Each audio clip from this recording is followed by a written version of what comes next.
क्या हुआ जब दिल्ली की मेट्रो ट्रेन में भीख मांगता एक बच्चा 60 साल की मां ने पहचान लिया और यह करुणामय दृश्य देखकर सभी पैसेंजर्स की आंखों में भी आंसू आ गए।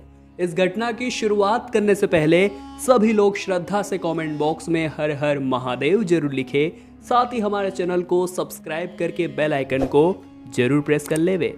तो दोस्तों, बात है दिल्ली के एक छोटे से गांव घरोली की। सीमा नाम की एक महिला ने विवाह के बहुत सालों बाद एक पुत्र को जन्म दिया।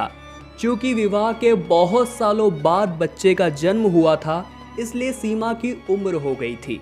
परंतु सब खुश थे क्योंकि बहुत सालों के बाद घर में किलकारियां गूंज रही थी। घर के सभी सदस्य उस बच्चे को बड़ा ही प्यार करते थे और उसका नाम वैभव रखा गया। परंतु वैभव जब 5 वर्ष का हुआ तो वो अचानक से कहीं गायब हो गया।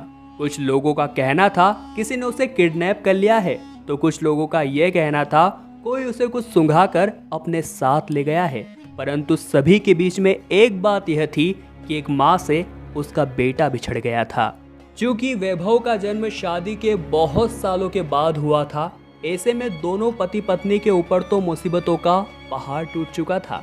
वे दोनों बहुत निराश हो चुके थे, हताश हो चुके थे। परिवार के सभी जन बहुत मायूस थे। उन्होंने पुलिस स्टेशन जाकर कंप्लेंट भी कराई, परंतु 1 से 2 महीने बीत गए, वैभव का कुछ पता नहीं चल पाया। अभी सभी लोग वैभव की मां को यह तसल्ली देने लगे कि शायद तुम्हारी कुंडली में पुत्र योग लिखा ही नहीं था, इसलिए इतने सालों बाद भी पुत्र हुआ, परंतु वो तुम्हें प्राप्त न हो सका। अब देखते ही देखते 6 माह गुजर गए, वैभव का कुछ पता नहीं चला। परंतु अभी भी उसके माँ के अंदर एक श्रद्धा जिंदा थी।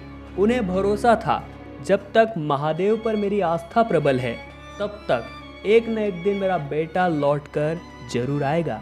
और दोस्तों, कहते हैं ना, जो कोई नहीं कर सकता वो मेरे महादेव कर सकते हैं।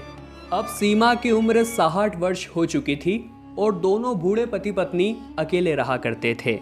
और 60 वर्ष की उम्र में भी उसके अंदर एक अडिग विश्वास था कि मेरे महादेव मेरे पुत्र को मुझे वापस जरूर लौटाएंगे।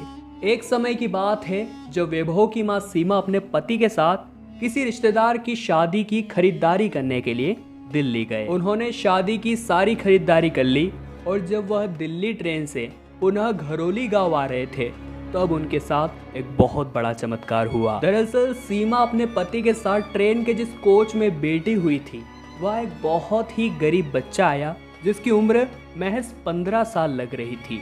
वो बहुत गरीब लग रहा था, उसके कपड़े फटे हुए थे।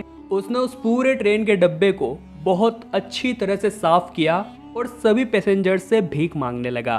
और जब उसने सीमा के सामने भीख मांगने के लिए हाथ फैलाए, तो इतने प्यारे बच्चे को भीख मांगता देख उसकी आंखों में भी आंसू आ गए। परंतु उसने उसके हाथ के पंजे पर एक ऐसा निशान देखा जो बचपन में वैभव के हाथ के पंजे पर था, और यह देखकर उसके भी होश उड़ गए।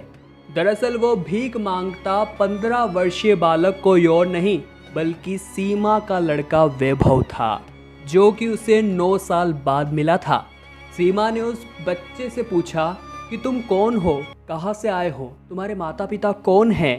तब वो अपने माता पिता के बारे में कुछ जवाब नहीं दे पाया। उसने कहा कि एक बार जब मैं बचपन में अपने घर पर था, किसी व्यक्ति ने मुझे कुछ सूंघा दिया और फिर वो मुझे अपने साथ यहाँ दिल्ली ले आया, और तब से ही वो मुझसे भीख मंगवाने का काम करवा रहा है। अब सीमा को 60 साल की उम्र में उसका बेटा तो मिल चुका था, परंतु लड़ाई अभी भी बाकी थी। वो उसे ले करके पुलिस स्टेशन गए, जहाँ पर वैभव ने हिम्मत करके पुलिस वालों को उस व्यक्ति के बारे में बताया जो उसके साथ सहित कई बच्चों से भीख मंगवाता था। और वैभव के बताए गए ठिकानों पर छापा मारकर पुलिस ने उस व्यक्ति को अरेस्ट कर लिया, साथ ही उसकी गिरफ्त से 15 बच्चे आज़ाद किए। और सीमा की वजह से ही न जाने कितनी माँओं को अपने खोए हुए बेटे पुनः प्राप्त हो चुके थे। खैर, उसने महादेव का धन्यवाद किया कि इतने सालों बाद भी सही सलामत उसका बेटा उसे वापस मिल चुका था। वो पुनः उसे अपने गांव घरोली ले आए और बहुत अच्छी तरह से अपना जीवन यापन कर रहे हैं। तो दोस्तों, आप बताइए इस घटना को लेकर आपके क्या विचार हैं? महादेव के सभी सच्चे वक्त कमेंट बॉक्स में हर हर महादेव तो जरूर लिखिएगा। वीडियो को लाइक करना तो बनता है, साथ ही हमारे चैनल को सब्सक्राइब करिए और बेल आइकन को प्रेस कर दीजिए। अभी के लिए आप सभी को बहुत बहुत धन्यवाद।